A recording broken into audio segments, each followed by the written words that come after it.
dari Bang Glenn. Ya udahlah, dia bilang udah ini buat kamu aja. Tapi kamu ikut aku. Ini Ini, ya inilah. iya. Dia buat apa? Buat apa kita beribadah? Buat apa kita berdoa? Toh ujung-ujungnya kita akan ditebus dan selamat. Ya, buat apa? Ya udah kita lakukan sesuka kita aja. Di situ saya diruqyah padahal waktu masih Kristen. Oh, Bagi umat Muslim tidak lengkap imannya apa tidak mengimani Isa alaihissalam atau garis miring Yesus. Di situ saya terdiam. Seandai kata nyokap gue setuju, gue udah jadi pastor sekarang.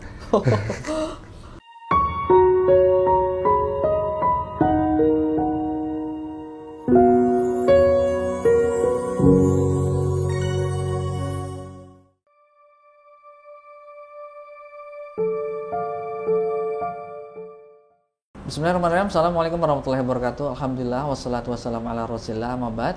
Para pemirsa Wakaf TV di mana-mana Anda berada, alhamdulillah tentunya kita harapkan selalu sehat walafiat.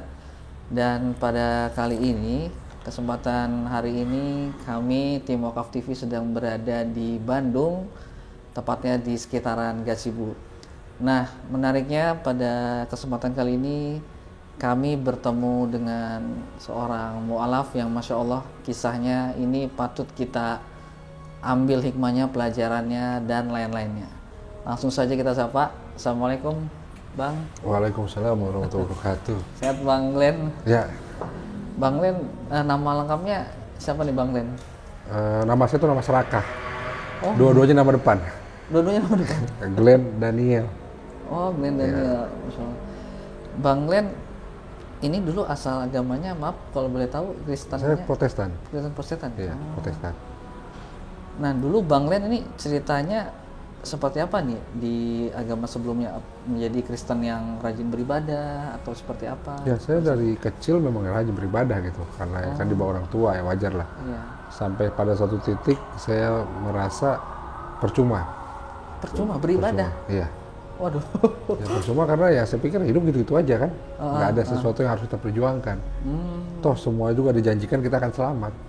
Iya. Jadi buat apa? Buat apa kita beribadah? Buat apa kita berdoa? Toh ujung-ujungnya kita akan ditebus dan selamat. Ya, buat apa? Ya udah kita lakukan sesuka kita aja. Itu mulai dari masuk kuliah lah. Kuliah ya? Kuliah sampai tahun ya sekitar 2000 itu sampai 2008, berarti sekitar 4-5 tahun lah, 5 tahun. 5 tahun ya? Bukan menjadi ateis, bukan. Bukan. Tetapi saya merasa ya buat apa kita ibadah. Oh. Ya lebih baik ya kita hidup apa adanya, bersenang-senang, toh selamat. Gitu. Pada saat itu orang tua nilai-nilainya yang diajarkan tuh seperti apa itu pada saat itu? Orang tua hanya mengkritisi tindakan kita yang buruk.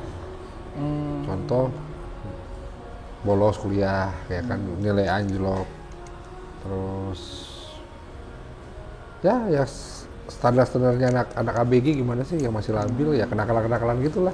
Pulang bau naga kan. Karena biasa ya pulang bau naga, kadang-kadang bisa 3 hari 4 hari nggak pulang. Gitu ya, pakai masalah-masalah remaja lah. Remaja ya. Iya. Nah kemudian yang menariknya nih, pada saat itu kan Bang Glenn ya kehidupan seperti itulah anak muda remaja. Kemudian kok bisa kenal Islam gitu? Itu gimana ceritanya Bang? Prosesnya agak panjang ya. Itu saya mulai mengenal Islam itu di tahun 2015 akhir atau 2016 ya. Dimana saat itu saya dikatain orang tuh saya diguna-guna. Diguna-guna? Ya karena waktu itu kan saya emang kontraktor ya. Saya kontraktor. Banyak saya berperang tender dengan pesaing-pesaing lah. Jadi mungkin kalau kita lihat di kebudayaan Indonesia itu suatu hal yang lumrah. Terjadi, percaya nggak percaya, tapi hal itu ada kan. Iya. Di situ saya di daerah Cirebon, saya dibawa ke seorang ustadz. Di situ saya diruqyah, padahal waktu masih Kristen. Saya masih Kristen karena di dalam Kristen itu tidak ada pengobatan khusus untuk itu. Hanya ada namanya pengusiran roh jahat. Itu ya cuman kayak didoakan gitu kan. Tapi karena pada saat itu saya ada di daerah yang notabene Kristennya sedikit ya, agak terlalu banyak.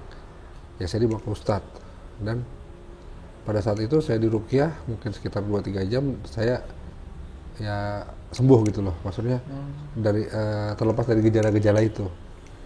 Nah di situ saya mulai iseng bertanya sebenarnya. Pertanyaan saya ini sebenarnya ingin mengajak ustadz tersebut tuh untuk masuk ke dalam pola pikir saya. Ya namanya usaha kan. Iya. Saya bertanya begini, Ustadz, dalam agama Islam siapa sih Yesus itu? Nah, dia cuma ngomong begini, bagi umat Muslim tidak lengkap imannya apa tidak mengimani Isa alaihissalam atau garis miring Yesus. Di situ saya terdiam. Dan saya terdiam, saya udah diam aja. Diam, akhirnya ngobrol-ngobrol lain, ganti topik, biasa kita silaturahmi, ngopi-ngopi, pulang. Udah, saya pulang, tapi kenapa jawaban Ustadz ini berbeda sekali dengan doktrin yang saya terima sebelumnya?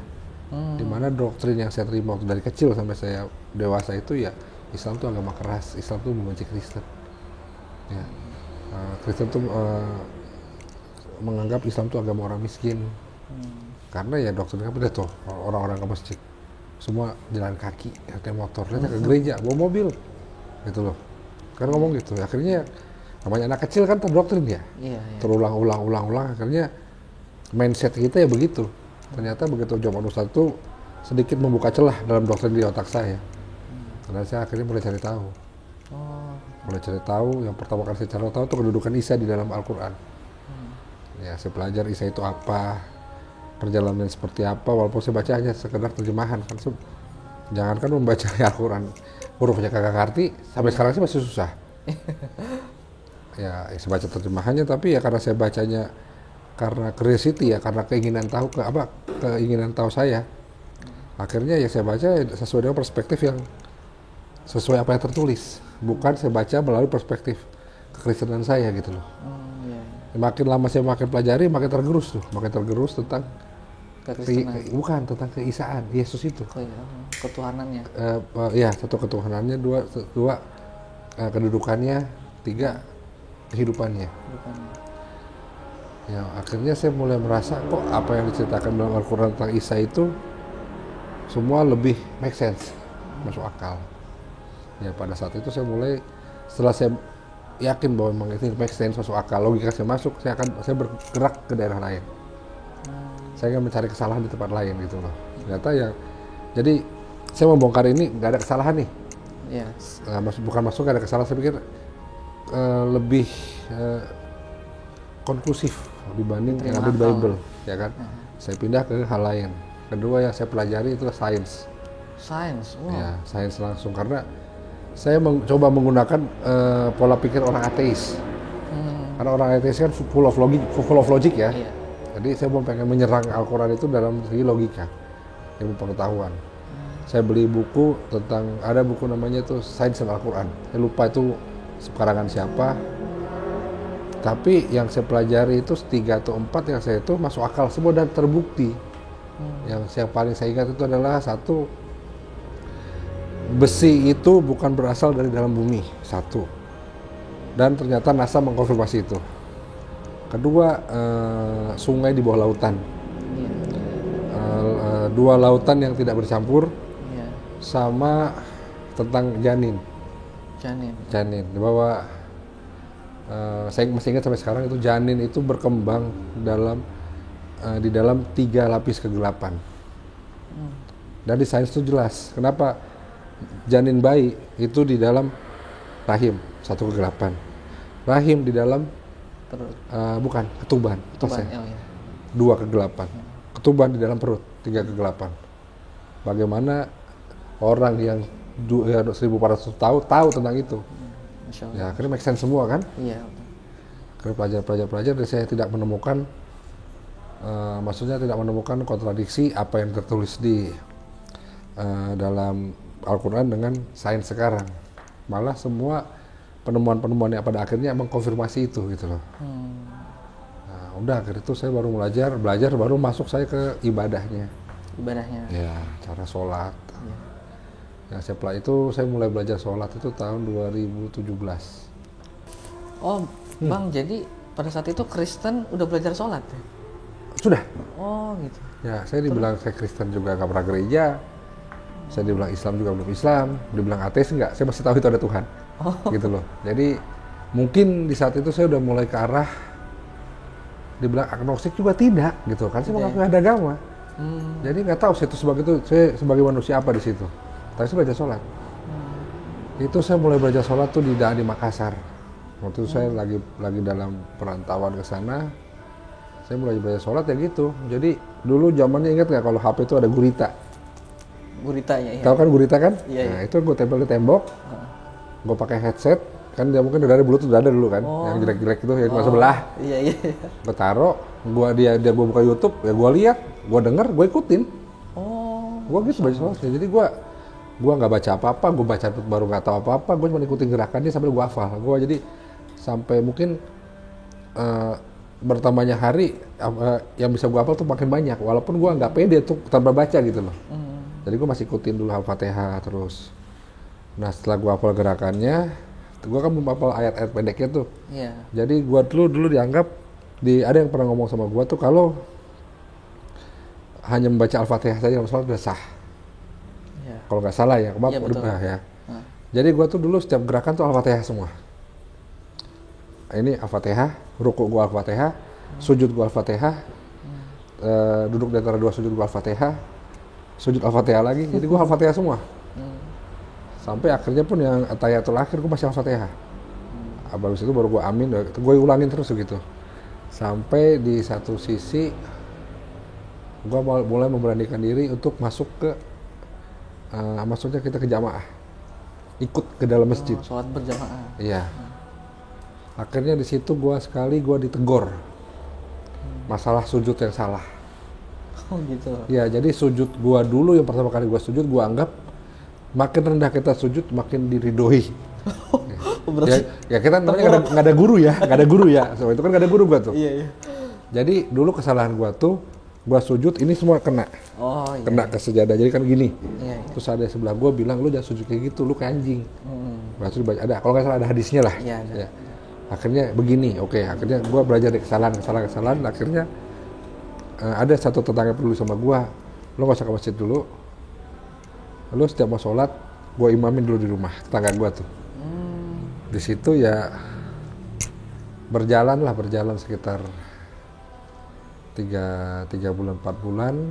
Qadarullohnya gue harus pindah. Oh enggak, belum nyampe situ. Gue saat itu gue kan kerja sama orang, gue kerja di pabrik kapur. Nah, waktu itu emang mungkin keadaannya gue harus dikeluarkan oleh orang itu karena gaji gue kebesaran. Gaji gue terlalu besar, dia akan mengganti gue dengan tenaga yang lebih murah. Bikin segala macam alasan lah. Waktu gue mau dikeluarin, gue bilang sama salah satu pegawainya, bang, anterin gue dong ke masjid, gue mau syahadat. Tapi sama bos itu dilarang. Jangan lu anter, karena dia cuma pengen cari kasihan. Akhirnya gue batal. Gitu. Ya udah gue nggak jadi syahadat ya udah. Karena mungkin di situ harga diri gue, ego gue masih tinggi. Ya udah gue cabut, gue akhirnya ke Kendari. Di Kendari gue tinggal di tambang yang jauh dari maksudnya jauh dari lingkungan ya, masyarakat yang bisa ngedidik gue ya. Akhirnya gue hidup jahil lagi. Gue tinggalin sholat. Gue mulai hidup seperti apa adanya. Kita jangan kan sholat, mungkin ingat Tuhannya gue enggak. Karena nggak ada lampu, nggak ada apa ya. Akhirnya kita hidup apa ada kerja. Akhirnya gue harus pulang dari Kendari, gue balik. Nah, udah balik, gue balik ke Bali. Gue di Bali. Di Bali lah baru benar-benar perjalanan iman gue tuh derajatnya tinggi, langsung jomplang naik gitu.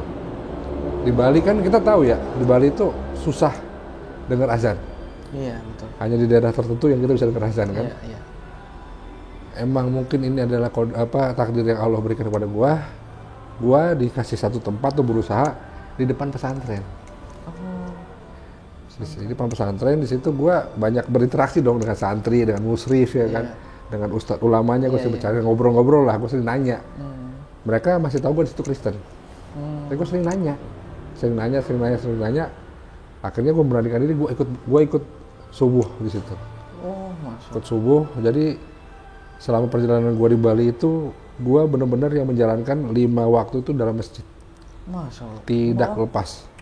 Karena emang dulu waktu gua memungkinkan untuk itu. Dulu gua di sana jualan mie kocok. Penjualan Mie kocok. Jadi gua balik dari pasar jam 2:30, gua harus rebus itu balung, gua tinggalin sholat. Balik udah mateng. Gua siap. Pokoknya buka 2 jam 12 tutup lagi, gua balik. Gitu terus perjalanan gua selama sekitar 8 bulan 9 bulan lah. Dan gue itu benar-benar 5 waktu dan gue belum syahadat. Gue belum mengikrarkan, maksud gue gini, ini gue tahu belakangan ya. Sebenarnya kalau kita bersyahadat tanpa ada saksi pun sah. Karena itu kan hubungan kita dengan Allah kan. Hanya saja gue anggap, gue dulu karena sependek ilmu gue bilang gue belum syahadat nih. Karena syahadat gue belum ada orang yang saksikan dan dengar. Iya. Tapi gue sholat udah dan nah ini juga jadi salahnya gue. Jadi pembenaran gue di saat gue balik jahil lagi. Jadi begitu gue habis jualan, habis kontrak, gue pikir kayaknya gue jadi Gojek di Bali tuh lebih menguntungkan gitu loh.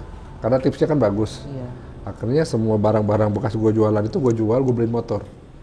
Gue Gojek lah di Bali, di kota. Dan gue akhirnya ketemu sama komunitas, di mana itu komunitas yang satu daerah sama gue, dari Karo sana kan. Ya karena Karo juga Karo itu kita bilang sebagian besarnya Kristen. Mayoritasnya Kristen. Iya.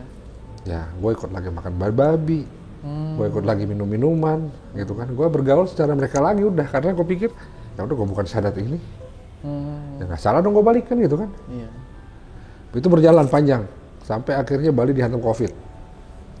Nah di situ gue hidup jahil parah di situ, parah. Gue nggak lagi ingat Tuhan, gue nggak ingat apa lagi sampai COVID balik. Gue di Bali sekitar 10 bulan. Di masa COVID itu masih di Bali, gue nggak kemana-mana. Tapi memang itu gue harus balik ke sini. Gue balik ke sini, gue hidup nganggur, gue waktu banyak, gue belajar, gue akhirnya bisa punya waktu lihat dia tutup. Gitu. Baru situlah gue lihat Zakir Naik. Gue lihat lagi almarhum Ahmad Dedat. STS. Yusuf STS. Ya, itu gue pelajari terus sama pokoknya banyak lah. Terus perdebatan si Christian Prince yang di sana sama Bart Ehrman itu kan semua kan gue baca nih, gue nonton karena gue kan nganggur. Iya. Jadi tiap hari mata gue di YouTube gitu loh. Kaum berbahan ya. Iya. Orang kita mau kerja apa? Iya. Di situ ya gue belajar lagi, teman karena di sini juga gue keluarga Kristen. Jadi ya otomatis apa yang gue jalankan secara Kristen. Tapi gue tidak bergereja. Nyokap gue ganteng, ayo gereja, gue anterin, dia masuk, gue keluar, ngerokok di warkop. Gue liat jamnya pulang, udah lagunya lagu pulang nih, gue baru balik lagi. Karena gue udah hafal ya, lagu pulang nih, lagu pulang. Gue udah langsung standby di depan pintu keluar gereja, jadi dia taunya gue gereja, padahal gue ngerokok di depan. Terus begitu berjalan sampai akhirnya satu saat, gue nonton gue nonton YouTube-nya.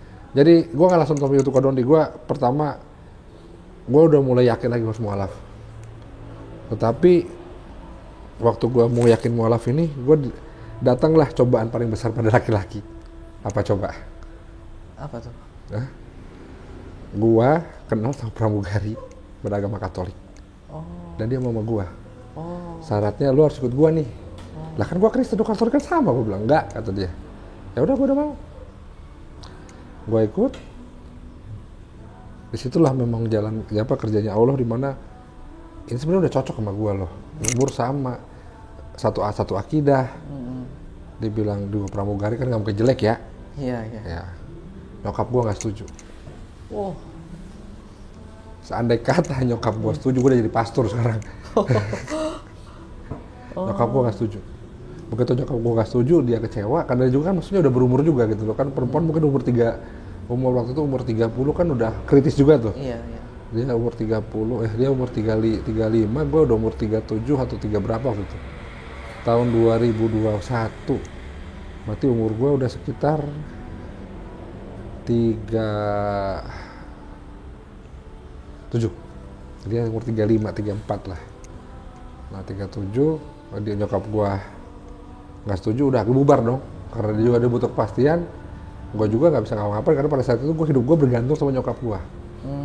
Sama keluarga lah. Ya, itu satu. Kedua, ini mungkin gue agak flashback dikit ya. Di saat di Bali itu gue emang sudah niat banget untuk syahadat. Tapi gue pikir, kalau gue syahadat, gue dapat apa lagi nih? Apa? Ya, pasti gue kehilangan semua dong, gue yakin. Iya. Itu yang akhirnya membuat gue tidak bersyahadat pada saat itu. Karena waktu itu pernah nyokap gue, bokap gue, adik-adik gue datang ke warung gue. Masuk ke dalam dong, lihat kamar. Ada sajadah, ada tasbih, Ya Allah. ada songkok ya kan, lengkap lah. Gue tuh punya siapa? Punya temen gue, gue gituin. Temen lu mana? Lagi di belanja. Terus nama warungnya, kok nama warungnya aneh. Waktu itu kan nama warung gue ingat banget. Warung gue tuh kedai makan Habibullah. Waduh, Masya Allah.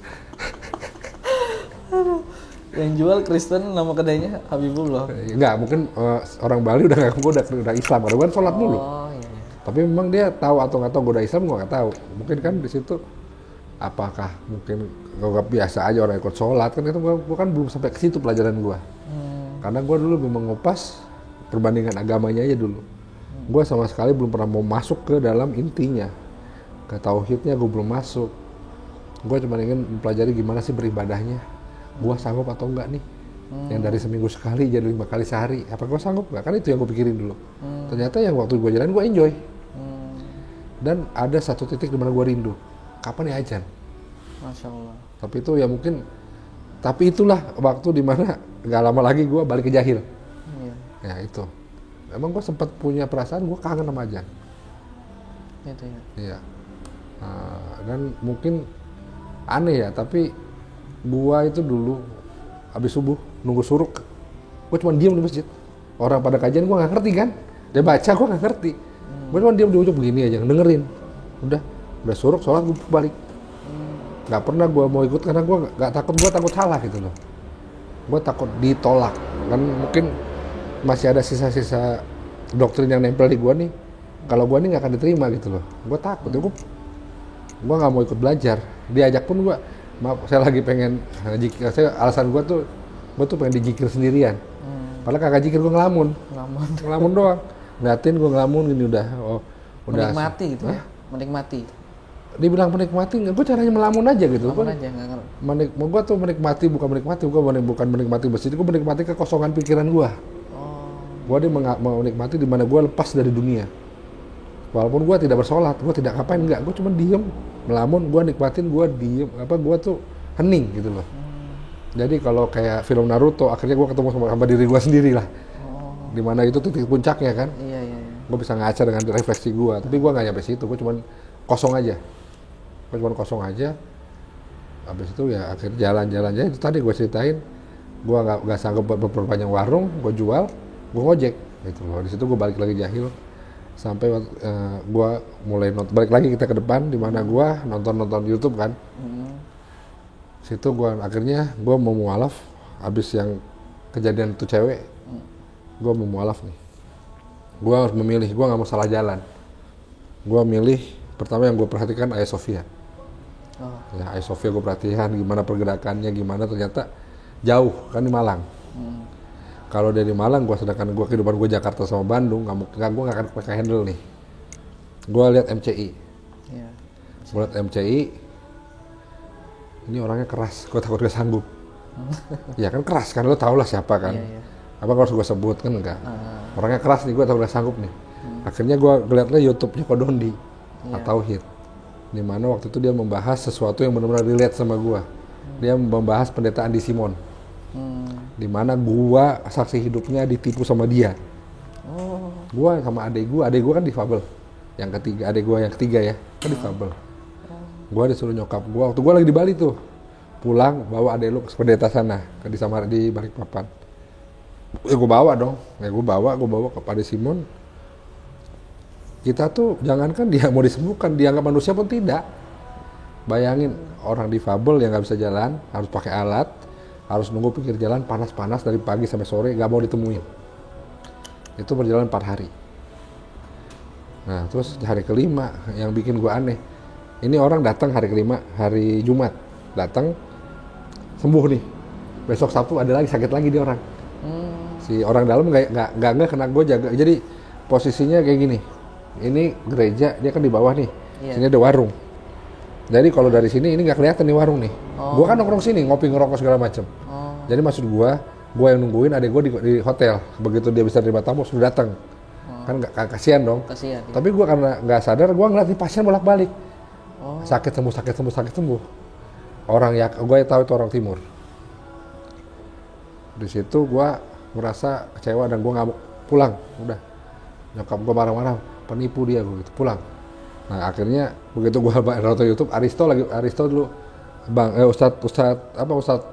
Ustadz Kucir, Jim Media Channel, dia bahas itu.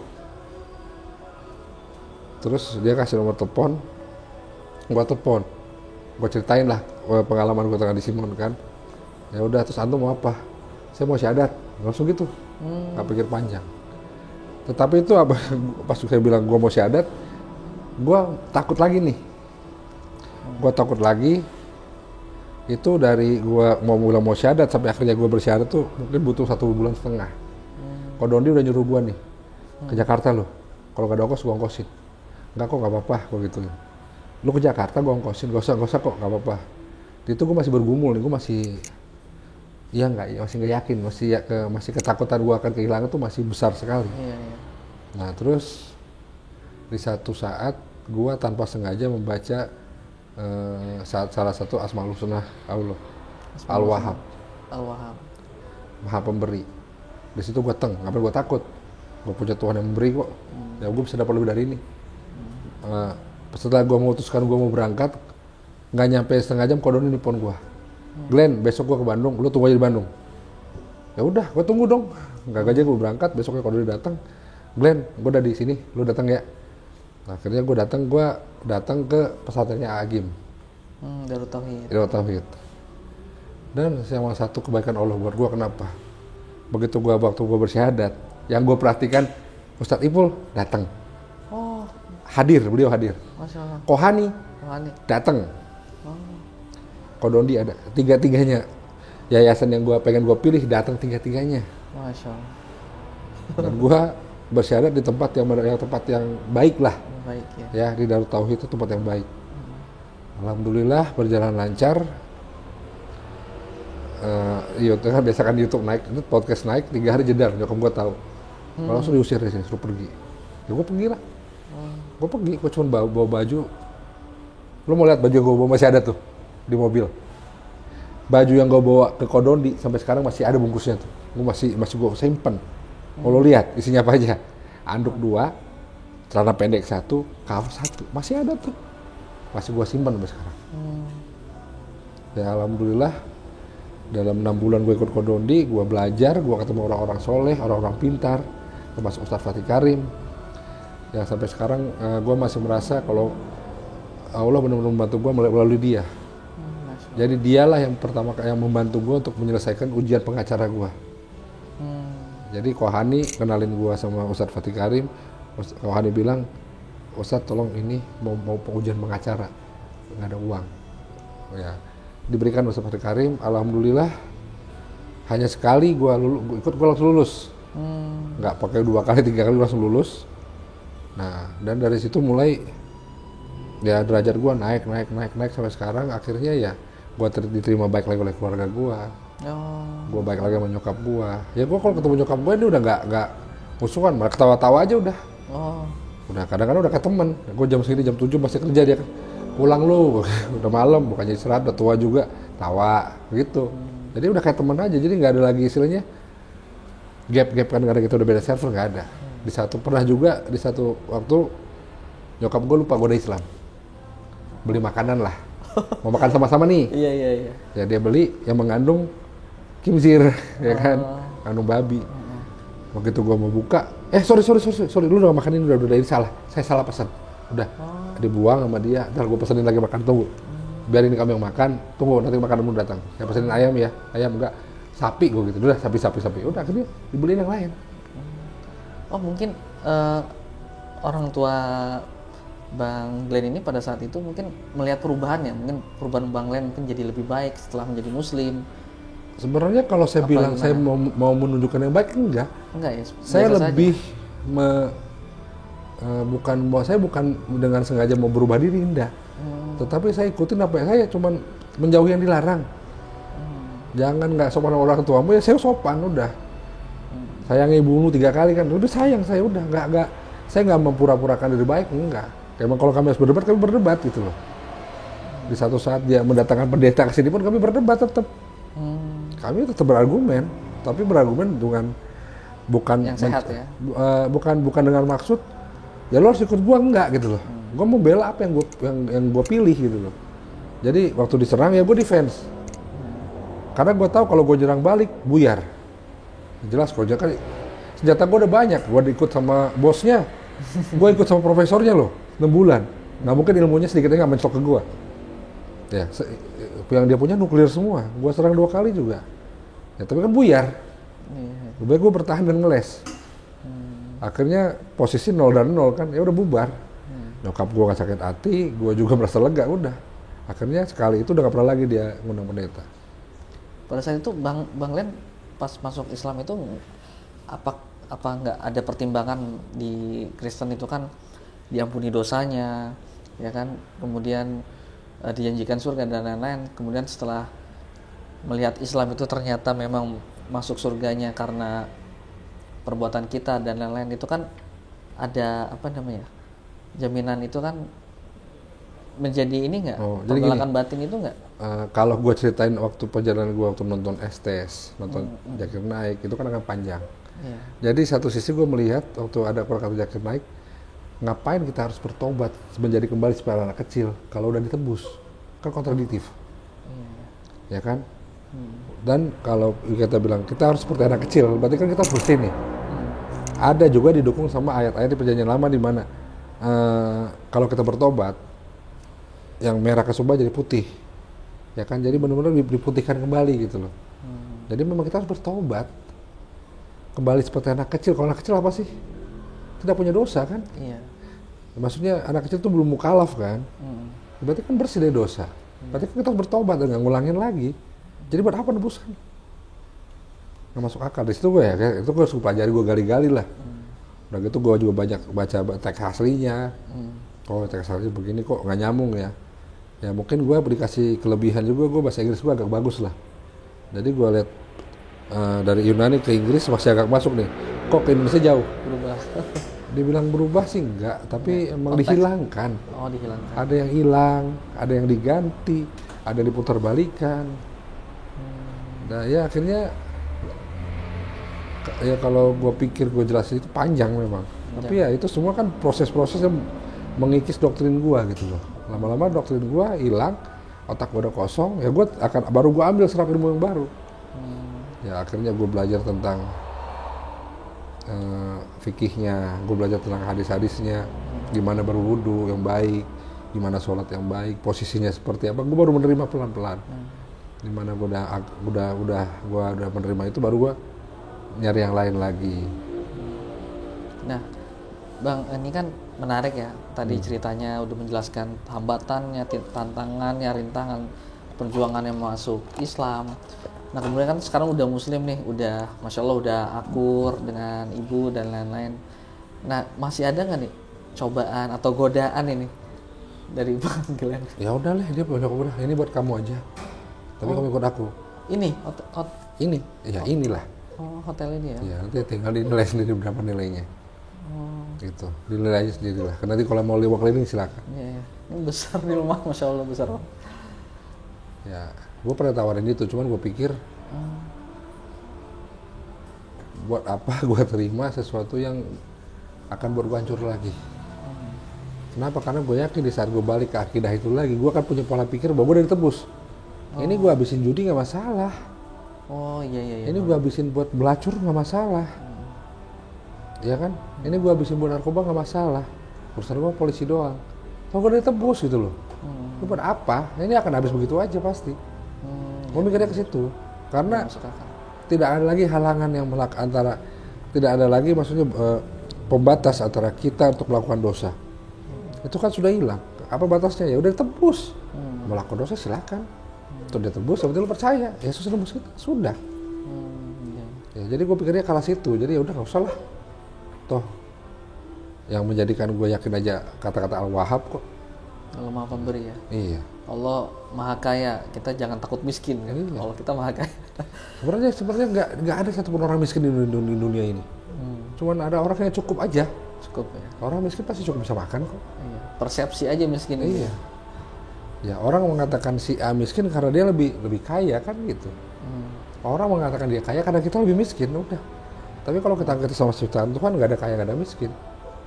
Ya sekarang malah gue bilang gue makin banyak duit, hisapku makin banyak bro. Iya, iya. Iya kan? Iya. Karena gue alhamdulillah dicukupkan. Gue dicukupkan, gue bisa kerja, gue bisa nafkahi istri gue yang sekarang. Jadi gue waktu mualaf istri yang lama gue ceraiin. Gue udah nikah dulu tahun 2009 gue udah nikah. Udah ada punya anak? Belum. Belum. Sekarang pun gue nikahin kan seorang janda, bawa anak. Jadi ya gue begitu nikah dia ya berarti anak dia harus gue urus juga dong. Iya. Dan alhamdulillah cukup, gitu loh. Cukup dan ya saya belum melihat, bukan saya sombongin bukan. Tapi mungkin satu-satunya pengacara yang baru berpraktek dan baru lulus buka kantor gua. Karena rata-rata pengacara baru lulus ikut orang. Pengabdian gitu ya? Pengabdi dulu, maksudnya belajar. Kalau gua enggak, gua pede aja udah. Kita buka. Alam gua bilang, kalau memang harus bangkrut, bangkrut. Kalau maju bagus, ya udah. Akhirnya alhamdulillah bertahan sampai sekarang. Bertahan sampai sekarang dan ya akhirnya anggota gua nambah. Banyak kasus yang diselesaiin gitu ya? Kasus alhamdulillah selesai, nggak ada, maksudnya nggak ada yang gantung, nggak ada. Iya. Toh nggak semua kasus itu harus diselesaikan secara menang kalau dihukum ini kan. Iya, iya betul. Kita bisa kalah, tapi yang kita mau tuh ada. Contoh seperti ini. Lu klien gua nih, lu punya utang sama dia, lu harus bayar dong. Iya. Putusan pengadilan lu harus bayar, tapi kita bikin tidak ada waktunya. Untung di lu nggak? Iya betul. Hah? Iya. Memang itu kewajiban lu kan, tapi lu nggak harus membayar cepat-cepat karena di pengadilan tidak diputuskan tanggal berapa lu harus bayar. Ya dia mau bayar 3 tahun lagi ya kita bayar. Utang 1 miliar udah saya cicil 3 juta sebulan, kenapa nggak bisa? Karena nggak ada ketentuannya, kan itu yang bisa menang. Jadi, ada targetnya gitu ya? Ya kalau nggak ada tanggal nggak ada target, ya kita bayar aja 3 juta sebulan. Mau sampai 9 miliar 30 tahun dibayarin, kita bayar kan? Iya. Itu jadi alhamdulillahnya. Memang dulu itu susah mencari kasus. Ya cuman orang akhirnya percaya pelan-pelan ya dari kecil tapi banyak akhirnya kita pusing sendiri. Ya udah ya kita cari orang lagi ya. Ya dan di semua yang ikut gua itu Oten. Kristen ya ikut gua. Nah kemudian setelah semua berjalan ini Bang Len ngapain aja nih Bang Len? Ngikut Kodondi, ngaji, apa kegiatan dakwahnya? Kalau dakwah saya lebih ke arah karena saya kan mungkin di dalam hidup itu juga udah makin nggak terlalu banyak waktu lagi kayak dulu ya. Gue paling sekarang main di TikTok. Oh TikTok. Ya karena kan sekarang penghujat udah ngeri di TikTok ini. Banyak orang murtad gara-gara TikTok. Oh iya betul. Iya pasti kan tahu lah nama Bang Juma kan pasti tahu lah. Bang Juma, Kores ya kan. Ya dan yang ya senior itu kan udah pasti tahu lah. Mungkin kalau di situ gue bukan orang yang tipe mau mendebat secara panjang karena gue nggak nyari duit di situ. Gue cuma nyari ya paham lu salah ya udah gitu loh. Jadi rata-rata orang diskusi sama gue di TikTok 3 menit pasti turun. Karena gue nggak mau ngulur waktu mutar-mutar cerita supaya ada AdSense gue nggak mau. Karena gue kan nggak mau jadi YouTube. Gue mau jadi YouTube gue nggak punya kepentingan apa. Gue cuma pengen supaya saudara gue yang masuk di TikTok ini nggak tertipu. Ya jadi kalau ada Oten naik rata-rata Oten yang di TikTok ini naik begitu gue naik dia turun. Ya karena ada gunanya. Ada gunanya. Ya dan gue udah terbukti memenjarakan 3 penghujat. Semua orang tahu. Saiful Ibrahim kabur, itu laporan gue sama Kohani. Gracia Pelo tertangkap, laporan gue di Surabaya. Satu lagi MKC gue bukan lapor, tapi gue masuk timnya. MKC. Iya, yang melaporkan kan MKC di dalam itu dia Sama orang. Iya orang udah tahu, dia orang udah tahu gitu, gue siapa. Jadi mungkin mereka juga nggak berani tahu terlalu banyak ngomong, karena ketangkep. Nah Bang, mungkin terakhir lah harapannya nih setelah apa yang Bang Glenn alami ya dari mulai tadi awal cerita sampai saat ini, harapannya Bang Glenn gimana ke depannya seperti apa? Saya cuma minta tolong karena banyak yayasan-yayasan ini yang mengaku sebagai pembina mualaf, tetapi tidak membina. Begini ya, saya bukan mengatakan saya beruntung tidak. Tetapi banyak mualaf yang tidak beruntung saya, yang bisa dekat dengan guru, yang bisa sehari-hari saya bergaul dengan orang-orang baik, saya dapat ilmu yang gratis dari orang-orang baik. Tidak semua seberuntung saya. Banyak mualaf sana yang diusir, yang nggak luntang-lantung itu banyak. Ya, Bahkan kembali lagi murtad ya, banyak. ada beberapa balik murtad. Ya, jangankan ada, di depan saya sendiri balik murtad ada. Itu saya tanganin, saya nanganin, saya jauh terbang ke Solo buat membantu dia supaya nggak murtad lagi.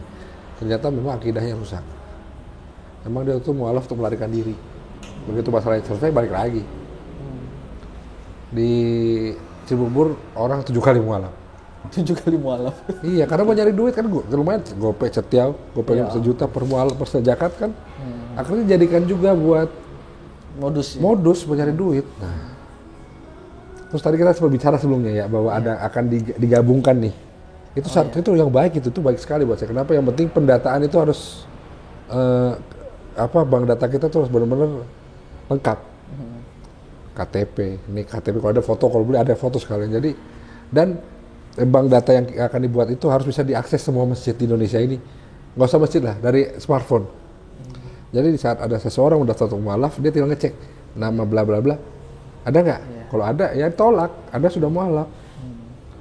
Gitu. Integrasi ya. Iya, integrasi itu yang memang agak perlu effort ya. Kita perlu effort dan itu juga nggak bisa cuma dilaksanakan oleh satu yayasan saja, harus memang kolaborasi, konsolidasi semua.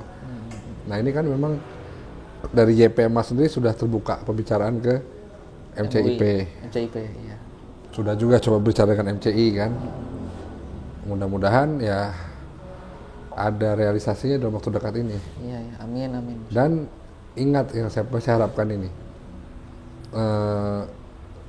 yayasan-yayasan mualaf ini bukan dalam keadaan untuk berlomba memaafkan orang, tidak. Dimanapun dia mualaf, dimanapun dia bersyahadat, bisa ada mualaf yang kita tahu dia susah, udah kewajiban semua umat Islam untuk bantu dia. Nggak usah tanya lo yayasan nggak perlu, tidak perlu. Lo susah, gue bantu. Udah, kalau mau lo mampu lo bantu. Jangan gara-gara lo syahadatnya di MCI, udah sono balik ke yayasan lo. Jangan begitu, gue nggak mau. Itu yang gue paling gue tolak. Waktu itu pernah kayak gitu kejadian, Kodoni jangan yang itu punya. Suruh ketemu gue kalau dia marah. Perang sekalian. Ini mualaf perlu pertolongan. Terus dia kata kita nggak tolong. Karena Kodoni diam. Ya karena emang itu kan, apakah ada hadisnya kalau mualaf dari yayasan lain nggak boleh kita bantu? Ada nggak? Ya mualaf gitu loh. Patokannya muslim ya. Iya, mualaf ya mualaf. Mualaf ya.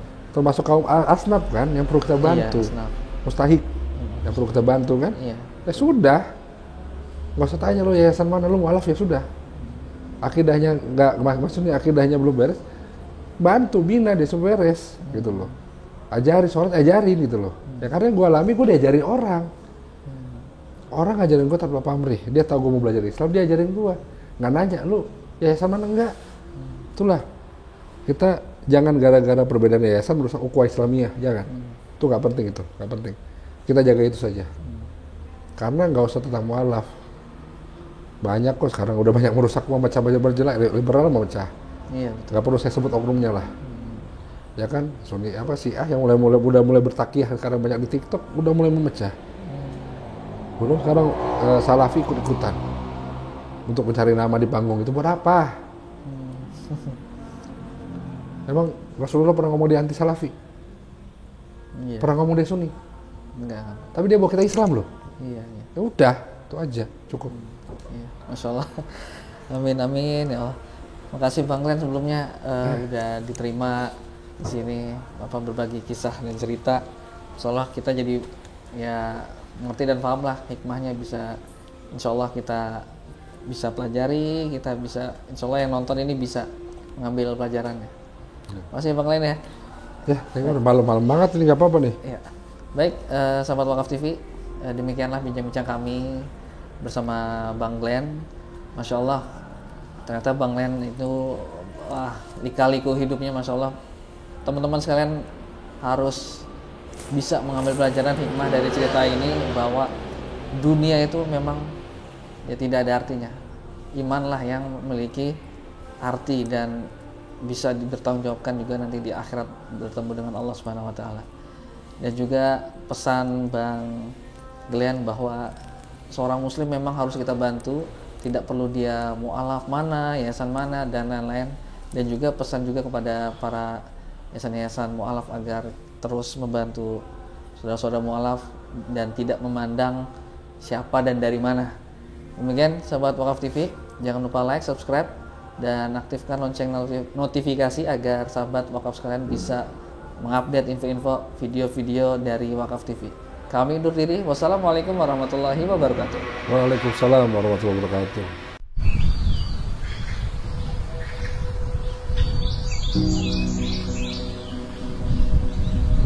Jadi Talawid Kampung Pesantren ini terletak di Kecamatan Kendahe, kurang lebih dari pusat kota Tahuna 30 menit, di sebelah utara kota Tahuna. Dan 100% di Kampung Talawid ini Muslim. Sehingga itulah kenapa sampai dijadikan Talawid Kampung Pesantren, karena 100% Muslim. Setelah dijadikan Talawid ini Kampung Pesantren, minat anak-anak, bapak-bapak, ibu-ibu, mu'alaf-mu'alafah untuk mendalami Islam, dan salah satunya untuk mengetahui huruf hijaiyah lewat Iqra dan Quran itu sangat meningkat. Sehingga sangat penting Al-Quran untuk diberikan kepada anak-anak dan juga bapak-bapak yang ada di Talawid Kampung Pesantren.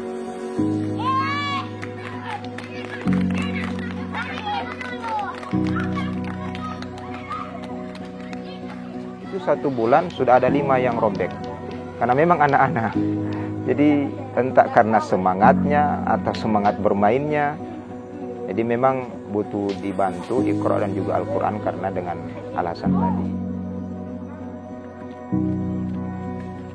Jadi harapan kami ke depan dari Badan Wakaf Al-Quran bisa memberikan Al-Quran kembali untuk taman pengajian di Talawid Kampung Pesantren.